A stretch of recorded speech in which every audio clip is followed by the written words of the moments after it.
Buenas. No sé quién hay por ahí. No sé si Tomás está ya por ahí. Tomás, ¿estás por ahí? Si estás, ¿me puedes enviar una solicitud de lo que sea? Ha enviado una solicitud, vale, a ver.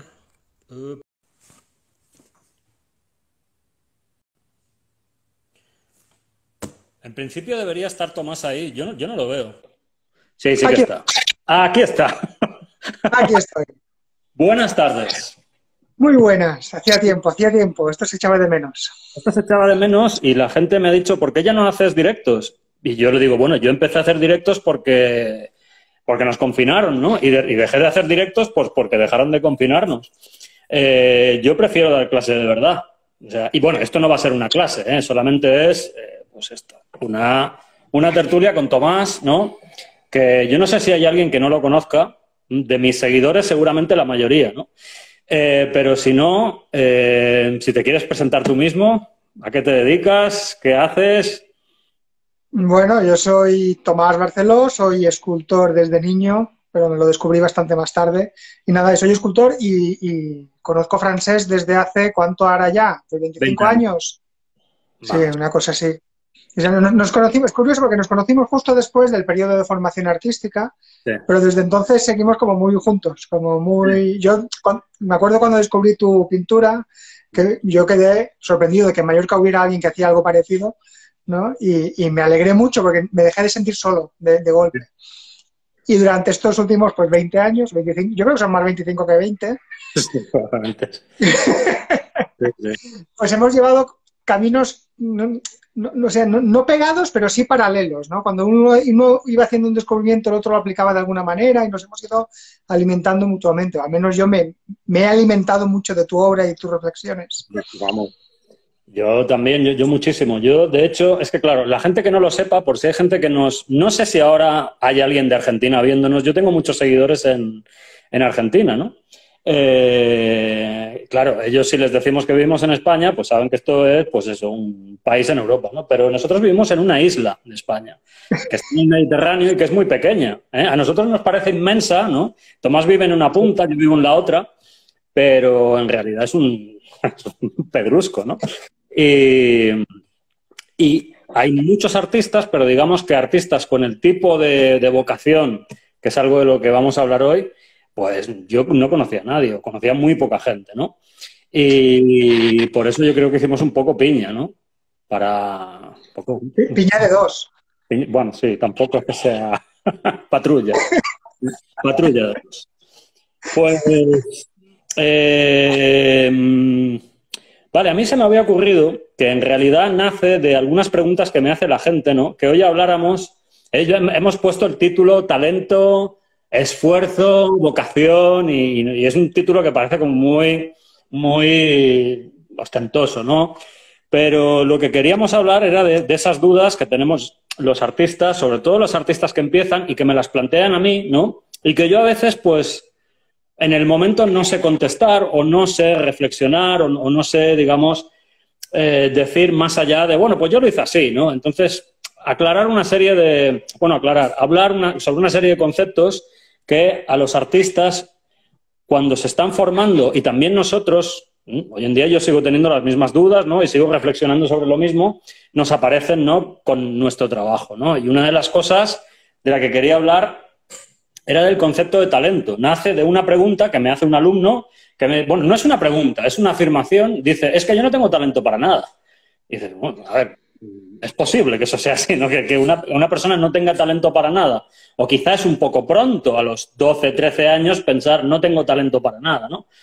Sin ni siquiera saber exactamente qué es eso del talento, qué es que una cosa te gusta.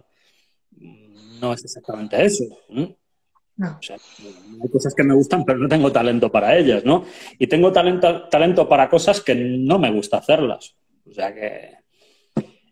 ¿a ti qué te parece? ¿Cuál es tu punto de vista sobre este primer tema, sobre el tema del talento?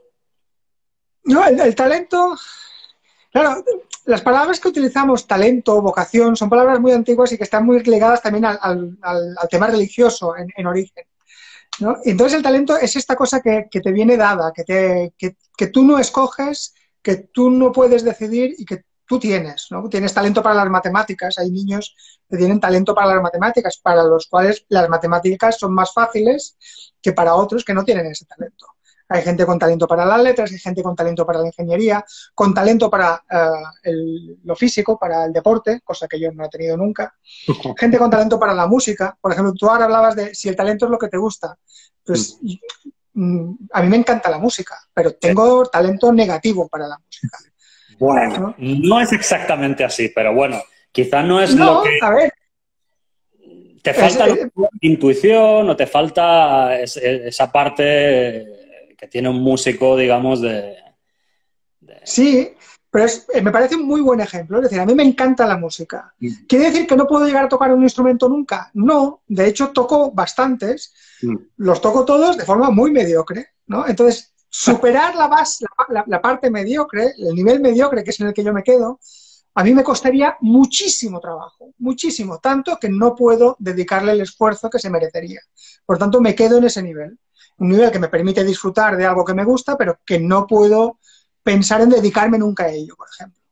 Por lo tanto, ¿tú crees que el talento... Lo digo porque yo durante muchos años he tendido a decir que no, sobre todo por esta cosa que tenemos, que yo pertenezco al mundo de la educación, ¿no?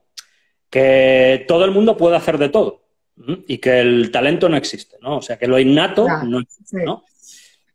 Y con el tiempo te vas dando cuenta, ¿no? Vas conociendo gente que dices, ostras, esta persona tiene una facilidad para hacer lo que hace y para aprender. Aprende tan rápido que es como tener un buen coche, ¿vale? O sea, acelera muy rápidamente, ¿no? Y consigue cosas que a mí he tenido que llegar quizá a lo mismo, pero con muchos años de práctica, ¿no? O sea, para mí, el talento existe. No sé si es innato, no sé si está en los genes o está en la educación de los primeros años y tal, pero existe. O sea, hay una cosa que es esa capacidad que tú tienes, esa facilidad para aprender algo, yo creo, ¿no? Sí, yo creo que también tenemos tendencia, yo también he tenido esa tendencia a negar el talento muchas veces, ¿no? Porque parece que es una opción de todo o nada. A mí, igual que a ti, muchas veces te han dicho, no, es que eso que tú tienes de saber hacer escultura o de saber dibujar, eso lo tienes o no lo tienes. Sí, a mí me lo dicen. Sí, sí. A ver, ¿cómo lo tengo o no lo tengo? No, yo me lo he currado mucho. Es decir, yo hago escultura mejor que mucha gente que no ha dedicado, vamos, ni una décima parte del tiempo a la que le he dedicado yo. ¿No? Entonces, es un mecanismo de defensa para defender nuestro esfuerzo en conseguir algo era quitarle la importancia al talento. Pero yo estoy contigo en que cada vez me doy más cuenta de que sí, que hay talentos naturales, hay facilidades naturales, que no te impiden llegar a un cierto nivel, pero sí que te lo facilitan o te lo dificultan en la medida en que lo tengas o que no lo tengas. ¿No? Por tanto, sí, hay gente con más predisposición a hacerlo bien que otra en cualquier ámbito, no solo en las artes, sino en cualquier otro ámbito. Sí. Lo que pasa es que, claro, a mí, por ejemplo, Instagram ha sido como un laboratorio para ver la evolución de algunos artistas muy jóvenes que yo conozco, que veo o sea, que lo que ellos hacen en 2 años, yo he tardado 20. O sea, y que, no sé, parece que es como más inmediato en ellos, ¿no? Yo no me voy a meter en si es una cuestión de la concepción del espacio y todo esto, ¿no? Tú y yo hablamos muy a menudo, ¿no?, sobre esa capacidad innata de intuir el color. Pero yo creo que en los genes, en los genes tiene que venir toda la estructura física que uno tiene. Y cómo va a crecer, y cómo vas a envejecer.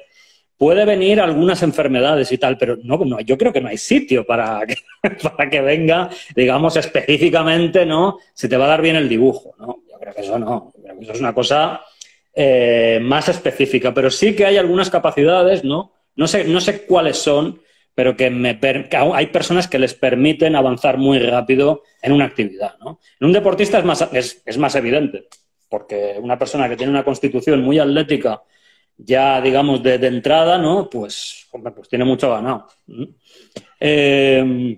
Una cosa que tú has dicho, que es talento negativo o distalento. Esto también yo me fijo. O sea, hay personas que son muy negadas para, por ejemplo, la música. O sea, que no aciertan, no, ni el ritmo, ni el oído, ¿no? Tienen mucha dificultad, ¿no? Entonces, para esa gente, en el caso de que les gustara la música, ¿no? Que es posible, pues es un problema, porque, o sea, si tienes una naturaleza que ya te hace la puñeta, ¿no? Pues, no sé, ¿no? Es más complicado, ¿no? Que si perteneces a la media, ¿no? ¿A ti qué te parece esto? No, exacto. Mi ejemplo del talento negativo para la música es un ejemplo muy claro, pero yo conozco incluso artistas en ejercicio, artistas que se dedican a ello sin ningún tipo de talento. No voy a decir nombres, evidentemente, pero yo conozco... pero conozco escultores con los que hablo habitualmente que me explican muy bien conceptos artísticos, que me hablan muy bien del arte, que parecen comprenderlo bien, que parecen saber describirlo bien, pero a la hora de ponerlo en práctica siempre les queda torpe, siempre les queda pobre, ¿no? Y no es cuestión de desgana, no es cuestión de falta de esfuerzo, sino que no sé por qué, no lo hacen, no lo consiguen, no consiguen crear lo que ellos describen, lo que ellos quieren, ¿no? Y yo creo que tiene que ser algo que tiene que ver con eso, con lo que decíamos, con el talento, ¿no? Hay límites que seguramente no podremos traspasar. Ojo, a mí no me gustaría que esto se... Yo, a ver, no sé si habrá por ahí algún coach, pero yo detesto el coach. O sea, yo no estoy para dar consejos ni digamos, secretos, ¿no? No hay secretos. O sea, el secreto es enfrentarse, fracasar, levantarse, ¿no? Y, hombre, y también una cierta inteligencia, ¿no? Hacer experimentos porque sí, al tuntún, no. O sea, intentar, bueno, pues ver en qué te equivocas, ¿no? Pero sí que si alguna persona que nos escucha ahora, o luego si lo subimos a YouTube, pues, y me imagino que también vale para otras disciplinas, si piensa que es exclusivo de un aprendiz el tener la cabeza permanentemente pensando en, ya, no sé si estoy al nivel para hacer lo que estoy haciendo, ¿no? Este tipo de preguntas, ¿no? Pues yo me las sigo haciendo cada día, ¿no? Cada día me enfrento a una página de cómic, ¿no? Que tengo que hacer el color y digo, yo no sé hacerlo. Entonces, ¿no? Saco ahí recursos, ¿no? Y al final, pues te vas dando cuenta de que, bueno, más o menos va saliendo la cosa, ¿no? Pero bueno, que es algo que yo creo que acompaña a los artistas, gracias a Dios, acompaña a los artistas durante toda la vida, porque si no, eres uno de esos artistas del efecto. El artista que encuentra un efecto cuando tiene 24 años, ¿no? Por ejemplo, yo pintaré siempre sobre naranja, ¿no? Y con fríos y verdes, ¿no? O pintaré cabezas muy grandes, ¿no? Y encuentran un recurso, ya la gente les reconoce por ese recurso y ahí se quedan, ¿no? Y conocemos casos de esos, ¿no? Sí, claro. Y también, para que esto no parezca una defensa del talento natural y ya está ahí determinante, pues también conocemos casos de gente con muchísimo talento, yo conozco gente con más talento que yo. Yo no soy una persona especialmente talentosa. No destacaba cuando estudiaba, en ese sentido. En Bellas Artes yo no destaqué nunca. Y había mucha gente que destacaba a mi lado, gente con un talento natural brutal y con capacidad para hacer cosas que yo aún no he sabido hacer. Pero a veces es gente que se quedó ahí. Es decir, que no ha desarrollado eso nunca más, que se ha quedado a vivir en ese primer sitio que encontró, en el que estuvo más o menos cómodo y satisfecho y en el que sentía cierta admiración por parte de los que le miraban y ya está, y que se han quedado ahí. Y que siguen haciendo lo mismo de siempre, que no son capaces de avanzar en ningún sentido, ¿no? Bueno, una cosa, los que estáis enviando mensajes, yo intento leerlos, ¿no? Pero entre que no veo y está todo pequeño y que pasan rápido, pues no me entero, ¿no? Si alguien tiene alguna cuestión, y yo creo que hablo también por Tomás sobre estos temas, pues que la haga por mensaje privado y nosotros la responderemos, ¿no? Yo creo que es que la gente me está enviando mensajes privados, pero ahora no me los enviéis ahora, ¿no? Sobre lo que decías digamos, el progreso, ¿no? De un artista, el no quedarse en el primer... En el primer resultado satisfactorio. En el primer resultado que te sale, dices, bueno, pues este es mi estilo, ya está, a dormir, ¿no? Luego hay otra cosa que yo también me he encontrado y que creo que existe también, es un poco el Yeti, ¿no? Que es el techo del talento. El techo del talento es un poco a lo que yo puedo llegar. Cuando llegas a este techo, primero llegas bastante rápido, es como subir una escalera, pero cuando llegas al techo es como yeso. Entonces, si quieres subir 1 milímetro, hay que rascar con las uñas y hay que escarbar, porque cuesta muchísimo ya a partir de ahí. Porque ya digamos que estás traspasando tu techo de aquello que... de lo que te da el dinero que te dieron para empezar esta empresa, ¿no? O sea, ya estás invirtiendo más de lo que tienes, ¿no? Y ya es complicado, es muy complicado, ¿no? Pero bueno, o sea, merece la pena, ¿eh? Merece la pena. Es una conversación que yo tenía con Artigau, ¿no? Porque Artigau fue mi maestro, también fue maestro tuyo, por lo menos profesor en alguna asignatura, ¿no? Y yo, bueno, me enseñó muchas cosas sobre color, pero también me hizo muchas reflexiones de estas que yo hago cuando trabajo, ¿no? Y me hablaba de esto, ¿no? De que, bueno, sí, puedes dibujar 11 horas, practicar 11 horas cada día, pero no eres Caravaggio.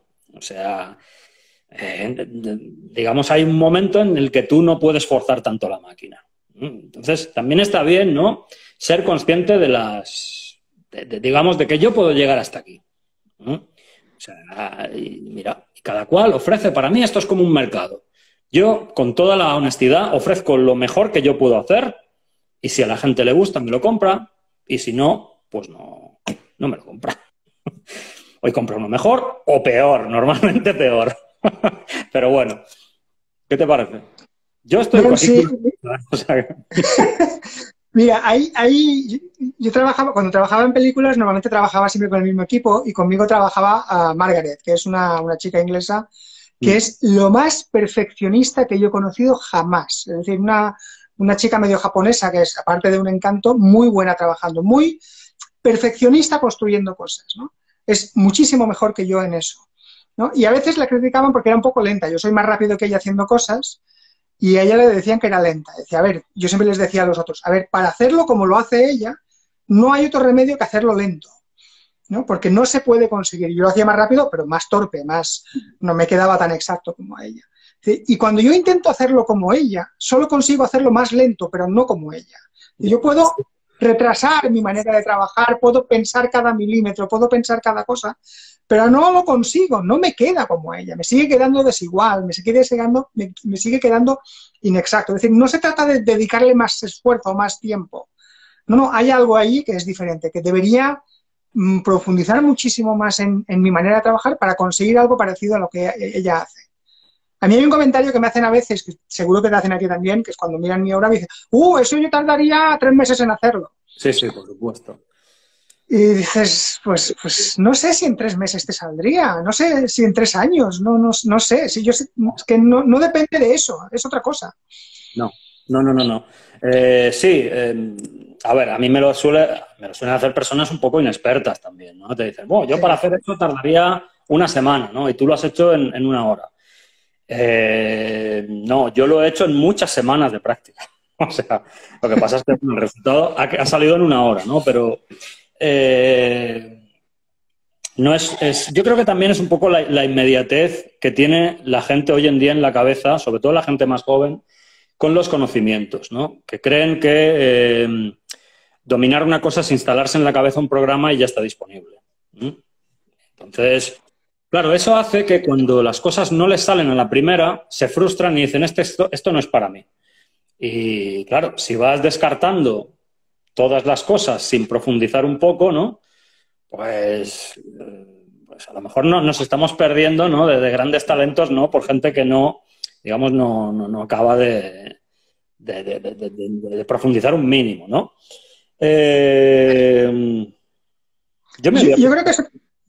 Dime. Creo que esto tiene que ver con la siguiente palabra, que es la vocación, que es con el talento que te ha sido dado. Vale, tú tienes este regalo, tienes esta capacidad de hacer cosas, pero ¿tú qué decides hacer con eso? ¿Decides tenerlo y disfrutar de ello como hobby? ¿Decides olvidarte de ello y dedicarte a otras cosas? ¿Decides tomártelo en serio e intentar ser lo mejor posible en eso, ya que tienes más facilidad que otros. Y eso, ese punto de decisión personal de qué vas a hacer con eso que te ha sido dado, ¿no? Yo lo asocio más con la vocación que con el talento. La vocación sí que tiene que ver con algo de respuesta, ¿no? Sí, sí, Con el regalo, ¿no? sí, Y esa decisión es muy importante. Yo a mis alumnos, yo cuando era profesor siempre les decía que no es lo mismo saber cómo se hace una cosa que saber hacerla. Mm. Y eso es muy importante, porque la vocación es decidir que quieres saber hacer eso, que quieres saber hacerlo y que quieres hacerlo. Y Ya. eso no es inmediato nunca. Yo también me he encontrado bastante a menudo, sobre todo últimamente, gente que, bueno, le comentas esto, ¿no? Bueno, pues la vocación, ¿no? Es saber que tú quieres, digamos, profundizar en algo, ¿no? Incluso sin saber si tienes mucho talento en eso, ¿no? Pero tú tienes esa intención que es algo que sale de ti, ¿no? Pero es que hay mucha gente que me dice, bueno, pues que yo no sé lo que quiero, ¿no? Eso es otro problema, ¿no? Primero, saber qué es lo que quieres, ¿no? Yo en mi caso, yo creo que me dediqué al arte porque los lápices eran más baratos que los violines. O sea, porque yo realmente mi primera vocación era la música. O sea, era la música, ¿no? Y tengo un cierto talento, ¿no? Un cierto oído, ¿no? Pero ya te digo, fue una cosa un poco accidental, que no quiere decir que sea forzoso, ¿eh? No, pero digamos a los 10 años, ¿no? Pues era muy caro conseguir un profesor de violín y un violín, y era muy barato conseguir un lápiz y un profesor de dibujo, ¿no? Y me apunté a dibujo. Y bueno, y luego pues ya fui, digamos, llevando el arte hacia donde yo quería, ¿no? Déjame que diga también que mi vocación primera no era la música, pero sí que era el cine. Y tiene Sí. que ver también con lo que hablabas tú del talento, la vocación y el gusto. Es decir, a mí, si me preguntas, seguramente te diré que me gusta más el cine que la escultura. En el sentido de que yo le dedico más tiempo a disfrutar del cine.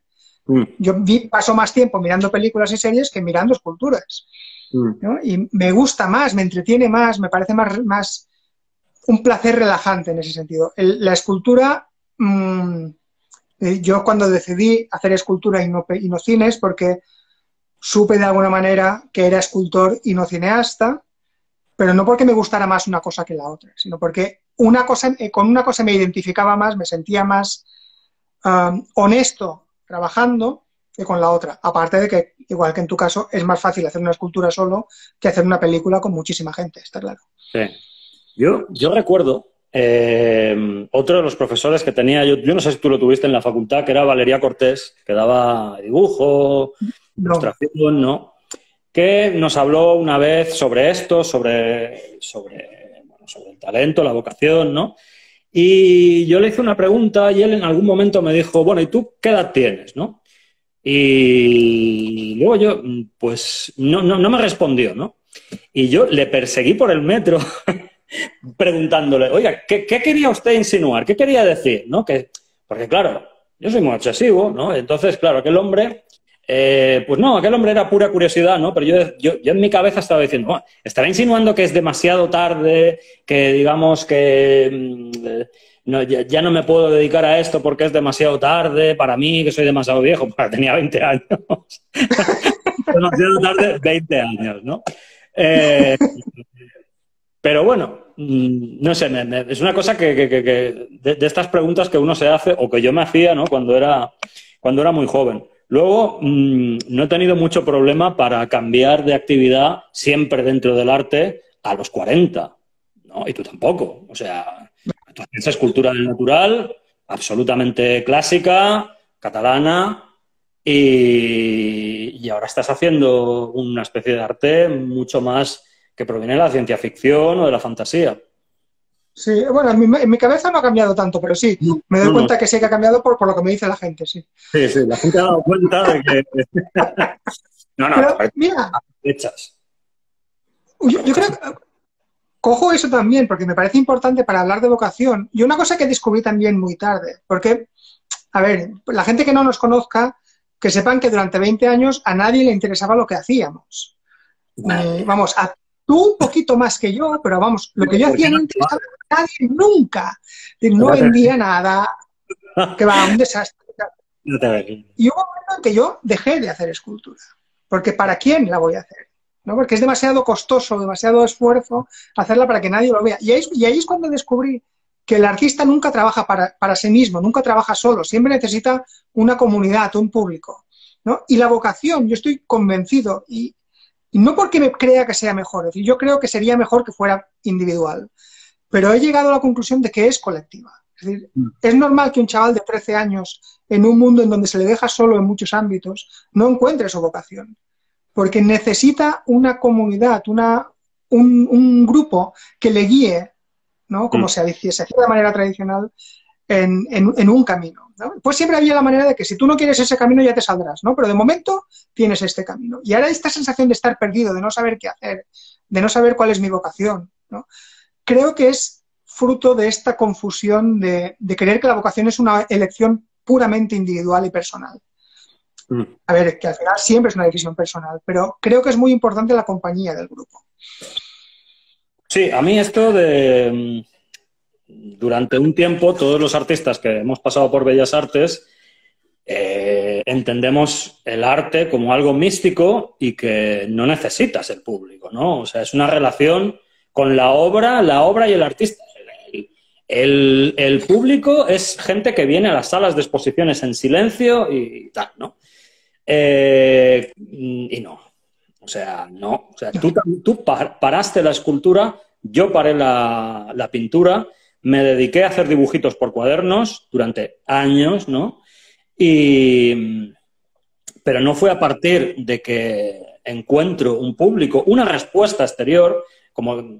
A ver, también hay que decir que con los medios que tenemos hoy en día, Mallorca se ha vuelto muy grande, porque con Internet, pues yo tengo contacto con gente de lo que decíamos, ¿no? De Argentina, de México, de Francia, y digamos que, el pueblo se ha vuelto global, ¿no? Entonces es fácil, por muy raro que sea lo que haces, es fácil que encuentres gente que le guste, ¿no?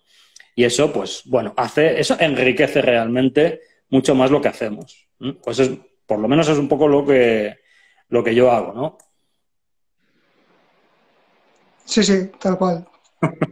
Tú es que no tienes cerveza, Tomás. O sea, si tuvieras cerveza... es un medio... Tú sabes que aunque tuviera cerveza no me la bebería. No la tomarías, no la tomarías. No. Vale, pues a ver, yo no sé si... Vale, ¿tú qué idea tienes sobre el tema de la inspiración? Porque es verdad que hay momentos en los que uno parece que lo que está haciendo fluya con una facilidad que parece que no sale de ti. Tú esa experiencia la has tenido, ¿no? O sea, algo que realmente parece que no estás controlando. Un poco posesión, ¿no? Pero existe, ¿no? O sea, es esa sensación de que vas a toda velocidad, ¿no? Y de que va muy directo, ¿no? ¿A qué atribuyes esto? ¿A ti te pasa? Yo supongo que sí. Sí, no, sí que me pasa. No tanto como la gente se imagina, como la gente que no se dedica al arte se cree que pasa, ¿no? Porque a veces se creen que es como entrar en otra dimensión y que las cosas salen solas, ¿no? Pero sí que pasa. Y yo creo que tiene que ver con la naturaleza misma del arte. El arte, cuando es bueno, no pasa por las ideas, ¿no? El arte no se transforma en palabras en tu cerebro y esas palabras crean un discurso, que eso sería más el arte conceptual, ¿no? O el arte de Moralina o este tipo de artes. El arte es una cosa que va mucho más por las sensaciones o por los sentidos. Entonces, hay un momento en cuando trabajas mucho, trabajas de una manera muy continuada y vas creando cosas nuevas. Es decir, no cuando estás haciendo siempre lo mismo, sino cuando estás intentando rascar ese techo de escayola que tú decías. Hay un momento en que parece que empiezas a trabajar sin esas ideas, ¿no? Y que las cosas van saliendo de manera irracional. No quiere decir que no salgan del cerebro, pero son de manera irracional, que no son traducibles directamente en palabras, ¿no? Entonces, yo creo que va por ahí, por esa cosa de algo se organiza de manera diferente en nuestro cerebro que no pasa por lo que normalmente controlamos a través de la razón y de los conceptos. ¿No? Que, a ver, que siempre necesita después una guía racional para poner orden, ¿no? Porque la inspiración es una especie de caballo desbocado que sí que te puede arrastrar por sitios muy interesantes, pero muy desordenados a veces. Sí, ¿Tú cómo lo vives? por lo menos en mi caso, es un poco lo que tú decías, ¿no? La imagen que tiene romántica de los artistas que estamos permanentemente en estado de éxtasis, pues no es así, ¿no? Un 1% del tiempo. O sea, cuando estás en una obra, pues tienes un 1% en el que consigues algo que es exactamente lo que querías o que incluso supera lo que tú querías, ¿no? El resto del tiempo tienes que estar también trabajando. O sea, muchas veces yo pues aprovecho para probar otras partes de la obra que son más fáciles de hacer o que son más rutinarias, ¿no? O sencillamente probar y equivocarme y borrar, ¿no? Eso tampoco no pasa nada, ¿no? Una cosa que me ha gustado de lo que has dicho es el tema de la moralina. Bueno, digamos de esa idea de que el arte es un envoltorio para un contenido que siempre es una idea, ¿no? Normalmente es un valor moral, ¿no? Sí. Eso es muy negativo bajo mi punto de vista, ¿eh? O sea, lo cual no quiere decir que el arte, pues, o un artista, pues no puede tener elevadísimos valores morales, ¿no? Pero esta idea, yo diría que casi, y lo siento decirlo, porque yo trabajo en una escuela de monjas, ¿no? Bueno, ex monja, porque era una escuela de monjas, ¿no? Pero es una idea muy monjil, muy de tengo un mensaje y voy a buscar un medio artístico que lo represente, ¿no? En realidad no importa el medio mientras se envíe el mensaje, ¿no? Y eso a mí siempre me ha parecido un poco insultante para las artes, porque las artes tienen un contenido en sí mismas. Yo creo que, no sé, en música pasa menos, ¿no? Nadie va a Mozart ahí a la tumba, ¿no? A decirle, oye, ¿qué querías decir tú? No, ¿qué quería decir con una sinfonía? No, quería decir esa sinfonía. Esa sinfonía tiene una riqueza y un contenido que no se puede expresar de otra manera. No se puede expresar en otro medio, ¿no? Y, por supuesto, no se puede reducir a un mensaje que se pueda verbalizar, ¿no? Y ese tipo de mentalidad, bueno, monjil, ¿no? Yo, la verdad, me exaspera un poco, ¿no? Me exaspera un poco y me exaspera verlo en el mundo de la educación.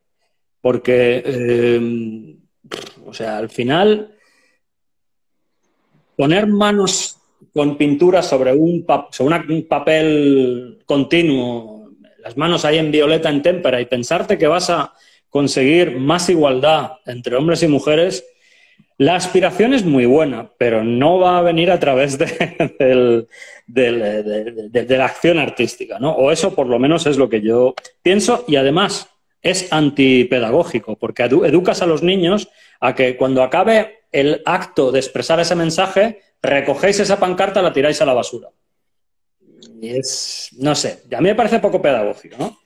Pero no, y además bueno, se sale del tema, pero además de poco pedagógico, es muy poco útil. O sea, el lenguaje artístico de verdad, es muy poco útil para transmitir valores o para transmitir ideas conceptuales precisas.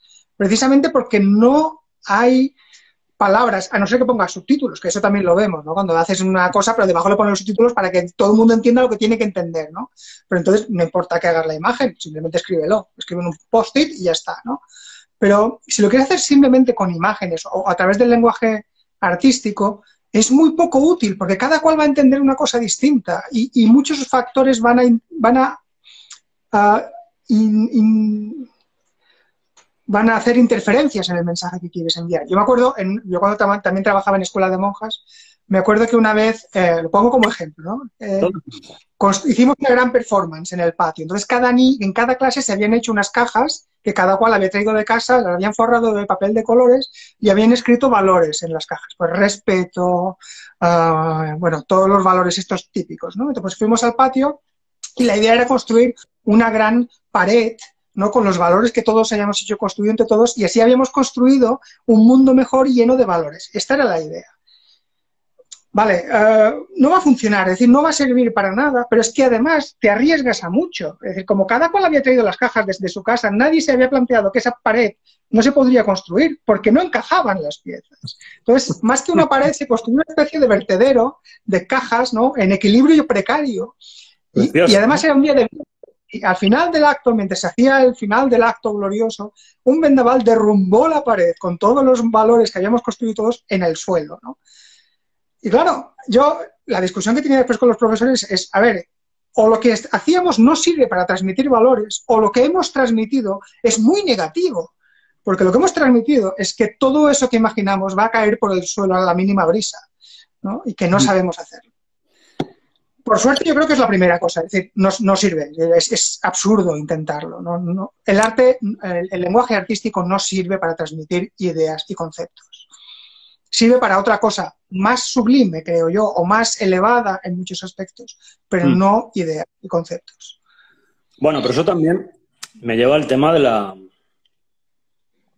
sensibilidad artística, porque también eso es una cosa importante. Yo reconozco que hay personas que no tienen sensibilidad para la música. Yo, por ejemplo, yo siempre había pensado que no tenía sensibilidad para la danza, para bailar, pero no, para bailar no. Pero yo te he visto bailar y no lo haces tan mal. No lo hago tan mal. No, lo que pasa es que pongo en riesgo mi vida y la vida de los demás. Pero sí que últimamente he descubierto, ¿no? Viendo sobre todo mucha danza contemporánea, pues que, o sea, he disfrutado de ver eso, ¿no? Que realmente el disfrute artístico, ¿no?, es para lo que realmente se hace eso, ¿no? Y yo he accedido, ¿no?, a los 49 años, ¿no?, primera vez, bueno, no, antes ya había habido algún espectáculo de danza que ya había dicho, hostia, pero me parecía difícil, ingenioso, pero no conseguía conectar conmigo, ¿no? Pero últimamente he visto cosas que me han tocado, que me han gustado mucho, ¿no? Y he entendido que he entendido ese tipo de lenguaje, ¿no? Sé que tiene una sintaxis, ¿no?, propia la danza, ¿no? Y es un tipo de poesía, pero que tiene sus características, ¿no?, y su manera de hacer las cosas, ¿no? Tenía otro punto apuntado de otra idea, otra historia que yo me he encontrado también a menudo. Bueno, yo voy sacando ideas un poco a veces de lo que encuentro en las clases. No nos olvidemos del esfuerzo, ¿eh? No podemos terminar sin hablar del esfuerzo, que es el gran... Eso es lo que digo. Porque no hace mucho me encontré en una clase, que es mi clase, por cierto, lo que pasa es que ahora es clase de primaria, había un muy bien intencionado cartel que ponía «Puedes ser lo que quieras». Claro, yo cuando tenga ese curso de primero de eso, lo primero que voy a decir es no puedes ser lo que quieras. O sea, no es tan simple, no basta con querer, no es quitarte como un pie de encima el miedo, ¿no? Y ya inmediatamente sale el genio, ¿no? Eso es un poco como en las superheroínas de estas nuevas de Marvel. Ya viene mi gato a montar una manifestación. Montecorte, déjame 10 minutitos, ¿vale? No. Va a su bola. Pues eso, ¿no? No basta con tomar la decisión de, no, yo quiero hacer esto, ¿no? No. O sea, lo primero que voy a tener que hacer es decirles no. Eso, Papá Noel, Ratoncito Pérez y todo esto, no funciona así, ¿no?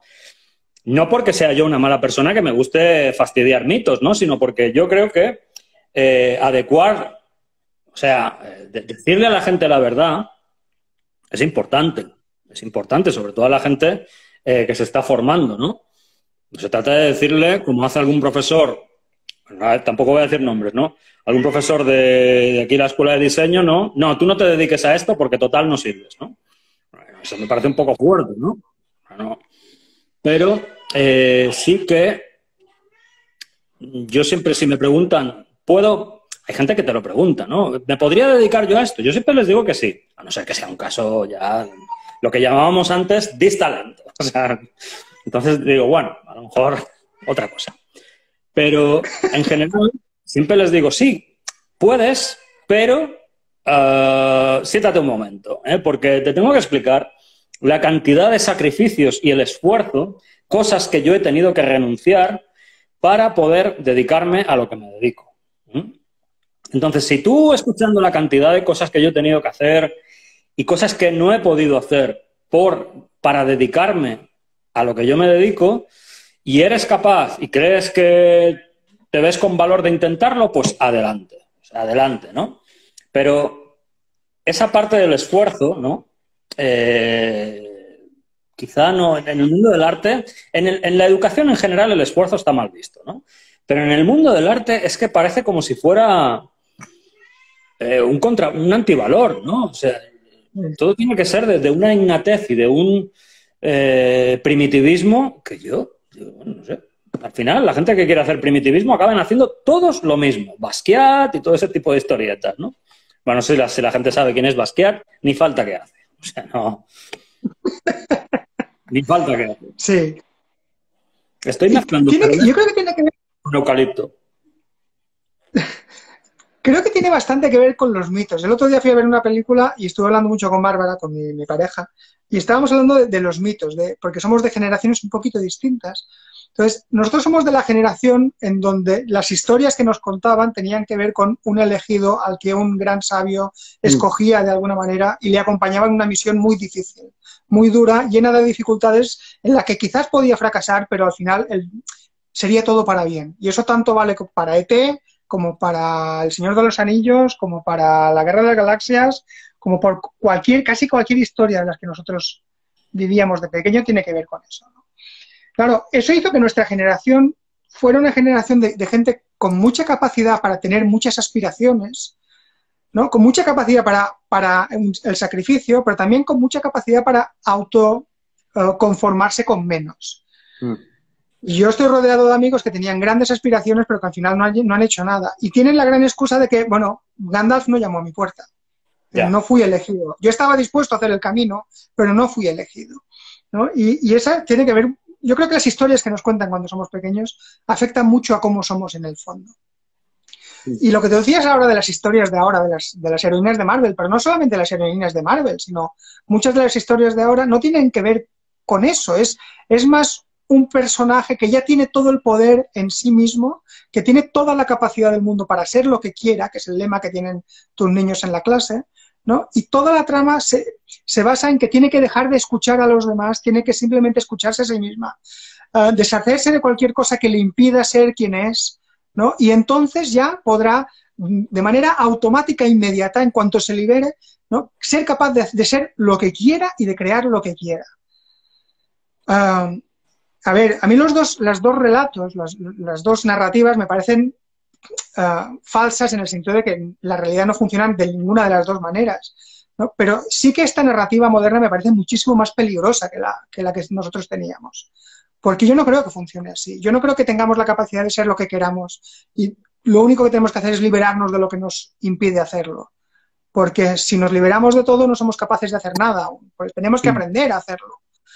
Y aprender es ese recorrido que lleva tanto esfuerzo y que lleva tanto frustración, porque aprender implica no saber hacerlo y entender que lo que tú quieres no lo puedes conseguir y que tienes que seguir esforzándote y seguir intentándolo hasta que lo tengas. Si tienes la suerte de tener un Gandalf que te acompañe de la mano, enhorabuena, pero a veces no la tienes esa suerte, tienes que hacerlo solo, con mucha más dificultad, pero tienes que hacerlo. No sé cómo va a seguir, ¿no? Esta nueva manera de entender que en realidad tú tienes el poder ya de manera innata para hacer lo que quieras. No sé a dónde va a desembocar. No sé qué tipo de arte va a crear. Bueno, al final la gente, como tú sabes, acaba sorprendiéndonos y el arte sale por un sitio que nadie esperaba, ¿no? O sea, después de casi medio siglo, un siglo entero de arte, digamos, en fin, un poquito post-romántico y muy basado en el personaje más que en la obra, cuando ya parecía que toda la pintura y todo era un rollo de galería, aparece una red social destinada a que la gente haga fotos a los pies y a lo que estaba comiendo como Instagram, y yo he conocido más artistas buenos en Instagram en 2 o 3 años que en toda la vida en galerías y en revistas, ¿no?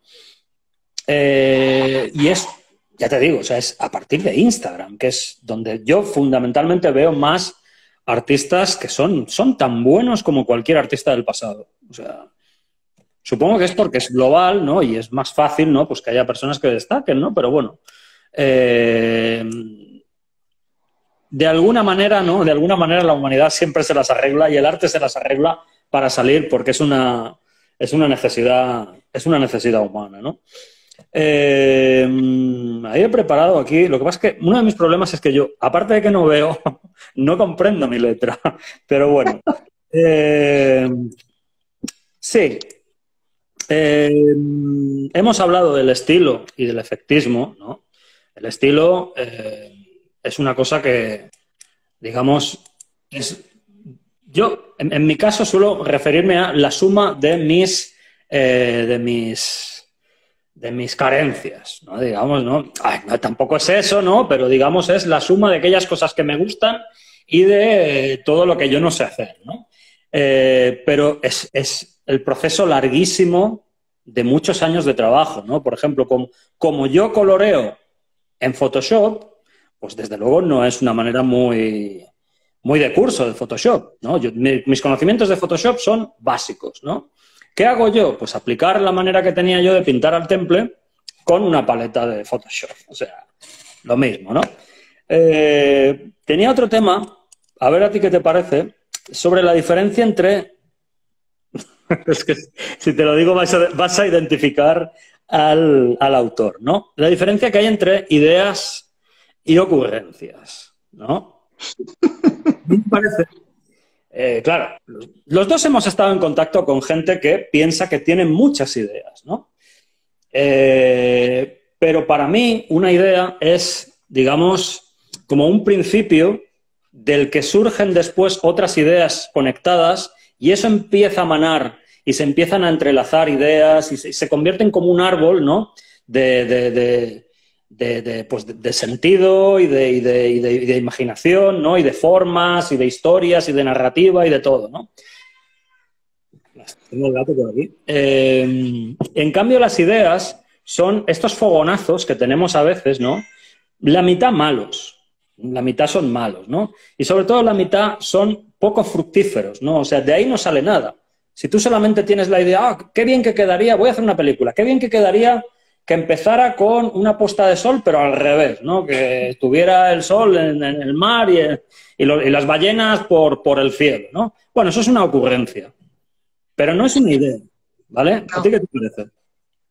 No, tal cual. Y ahora que hemos vivido el confinamiento, que hemos vivido la época de mascarillas, es un poco así. Es decir, esas ocurrencias que tenemos muy a menudo, que podemos confundir con ideas, que podemos confundir con inspiración, ¿no? Son esos pequeños fragmentos de cosas que vemos, ¿no? Que es como cuando vas por la calle y todo el mundo lleva mascarilla, que todo el mundo es mucho más guapo que antes del confinamiento, que antes... Pues claro, como ahora les ves solamente los ojos, el resto, pues todo se idealiza, ¿no? Entonces, cuando tienes este tipo de ocurrencias, como solamente tienes una visión muy parcial de lo que va a ser, parece buenísimo siempre. Siempre es excelente y parece que no tiene ningún fallo, pero en realidad, hasta que no le pongas forma, hasta que no empieces a concretar eso, no te vas a dar cuenta primero de las lagunas que tiene esa ocurrencia que tú tienes, de cómo vas a poder plasmar eso que tú te has imaginado que va a ser tan bonito en la realidad, ¿no? Y eso es muy complicado, muy costoso y es lo que tienes que hacer que el esfuerzo creativo sea capaz de superar. Jassans, mi maestro, siempre decía que lo más difícil de una escultura no era hacer la escultura, sino mantener la emoción de cuando habías tenido la idea de hacerla. Exacto. Eso era lo más difícil, sobre todo en un proceso creativo que dura meses, ¿no? En donde es muy largo y tienes que combinarlo con otras cosas y con otros trabajos, ¿no? Tienes que mantener esa emoción que tuviste cuando tuviste esa primera ocurrencia, tienes que mantener eso durante todo el proceso duro y frustrante de trabajo. Y ahí es cuando filtras las ocurrencias malas de las ideas buenas. Pero claro, si nunca llegas a hacer ese proceso, eres un magma incesante de generar ideas maravillosas, ¿no? Yo creo que en eso sí que es una cosa que, bueno, no sé si tiene un consejo, pero sí que es algo que yo creo que es recomendable para la gente a la hora de escoger una idea, de escoger un camino, ¿no? Porque es un poco pasa más de una noche con esa idea, ¿no? O sea, si por la mañana te sigue pareciendo guapa, te sigue pareciendo una buena idea, pues a lo mejor continúas, ¿no? Pero hay muchas ideas, hay muchas ocurrencias que uno tiene, ¿no? En un momento, ¿no? Y que en realidad no aguantan luego el paso de nada, de un día, ¿no? Y con esto nos encontramos esta gente que fluye de ocurrencias, ¿no? Pero que son ocurrencias que no llevan a nada. Y lo que decías tú, a mí me pasa cada día. Yo ahora estoy con un cómic que me está llevando 2 años. Entonces, ¿cómo dosifico la ilusión? Porque no se puede trabajar sin ilusión. O sea, yo no puedo hacer esta parte de color como cuando estoy plegando camisetas. O sea, no puede ser la misma actividad mental, tiene que pasar por otro sitio, ¿no? Y tengo que mantener, aunque solo sea un poco, ¿no?, de la ilusión que tuve a la hora de iniciar todo esto, ¿no? Para poder seguir adelante. Y yo creo que eso es una de las grandes cosas que uno va aprendiendo con el tiempo, a dosificar, a buscar siempre mantener ese fuego, ¿no?, para que la obra se vea que está viva. Porque si tú trabajas sin ganas, se va a ver mucho. O sea, si tú trabajas realmente sin un poco de este fuego interno, ¿no?, se va a notar muchísimo. Y entonces... Y tener también clara, no solamente, la ilusión no solamente en ese sentido de que te apetezca hacerlo, ¿no?, sino tener clara cuál es la emoción que te hizo empezar. Yo, sobre todo, cuando trabajas con varias obras a la vez, que es mi caso, que trabajo con muchas cosas a la vez, tengo que saber cada cual qué es lo que quiero hacer, ¿no? Y a veces pueden ser cosas diferentes. Entonces yo sé que ahora estoy en esta y pues esto empezó, ¿no?, porque quería transmitir esto, que no es una idea, que no es un concepto, pero sí que es una sensación, una emoción o algo, ¿no?, que se va a expresar en el lenguaje escultórico. Y eso tengo que saber vivirlo en aquel momento. Si no soy capaz, me dedico a otra, ¿no? Yo lo que hago es escoger en cuál me voy a sentir más cómodo trabajando. Pero claro, tienes que mantener esa unidad porque cada elemento que tú añadas a una obra tiene que ir dirigido en esa misma dirección cada vez, todo el tiempo, porque si no va a quedar confusa y va a quedar rara y va a quedar vacía. Eso me pasa a mí, ¿eh? O sea, a mí me pasa, y yo creo que le pasa a mucha gente, ¿no? Cuando tú estás haciendo una obra que lleva mucho trabajo, hay un momento en que ves un artista que te gusta mucho y te sorprende mucho lo que hace y dices, ostras, ¿y si meto un poco de lo que hace este tío en lo que... No, mal. No. Ya harás otra obra en la que, digamos, pruebes, ¿no?, recursos parecidos y tal, pero eso me sigue pasando y esa es la razón por la que, bueno, la primera razón por la que tardo tanto es porque soy un poco vago, y la segunda es porque a veces tengo que repetir porque se me ha cruzado una obra de lo que sea, que me ha encantado ese azul y tal, pero no pega en absoluto con lo que yo estoy haciendo. Entonces, como no controles también eso, se puede quedar una paella, ¿no?, en lugar de una obra, ¿no? Pues no sé qué tiempo llevamos. Yo creo que llevamos casi 1 hora, ¿eh? Sí, se va a cortar esto. No sé si... Yo es que lo siento, pero de verdad no he podido mirar si hay preguntas o observaciones porque es que solo veo la cara de Tomás. O sea, y no he podido mirar, ¿no?, si alguien tiene alguna cuestión o quiere que desarrolle algún... Ah, no, sí, se me olvidaba una cosa importantísima. En la presentación, algunas personas se dieron cuenta de que los temas eran 4. Sí. No muy pequeñito. No, y hay gente que me lo ha pedido. Oye, tenéis que hablar de los ovnis, ¿no? Porque yo he venido aquí a que hablen de los ovnis. Pero no vamos a hablar de los ovnis, ¿no? Pero no descarto hacerlo, ¿eh? No descarto hablar un día de ufología. No, a ver, no hablar sobre ufología, pero contar una experiencia que yo tuve, no una experiencia ufológica. O sea, yo no he visto ningún ovni porque los ovnis, como todos sabéis, como los Reyes Magos, como tampoco existen. Digo yo. Pero sí que tuve una experiencia muy, muy, muy divertida con los creyentes en los ovnis, ¿no? Y monté una especie de circo muy, muy divertido. No descarto contarlo, no descarto hacer un directo y contar todo esto, ¿no? Pero yo creo que por hoy, yo ya me he tomado una cerveza y media, y creo que ya Bueno, Y yo creo que debemos hacer más directos de estos. yo creo que también, pero como no estamos confinados y podemos quedar, o sea, tú y yo quedamos, nos vamos a comer por ahí un chuletón o una ensalada vegana, y que no es el caso normalmente, pero bueno, y lo hablamos directamente, ¿no? Hacerlo delante de una cámara, pues bueno, pues tampoco nos cuesta nada, ¿no? Pero bueno. Yo soy de los que pienso que esto que dicen de que se van a quedar las videollamadas y tal, un cuerno. O sea, en cuanto la gente pueda salir, yo creo que hay que hacer lo mínimo, ¿no? A través de esto, ¿no? Pero bueno, no descarto que hagamos de vez en cuando alguna videotertulia. ¿Mm? Muy bien. ¿Qué te parece? Me parece genial. Perfecto. Hay muchos temas de los que hablar. Pues nada, espero que a los que han asistido les haya gustado y a Tomás gracias por esta tertulia y nos veremos, bueno, tú y yo nos vemos esta semana o la que viene. Y nada, muchas gracias a todos. Hasta luego. Venga, muchísimas gracias. Hasta luego. No sé apagarlo. Hay un botón. Tiene que estar por ahí. ¿Dónde está el Ya, botón? Ah, sí. yo La soy de cruz.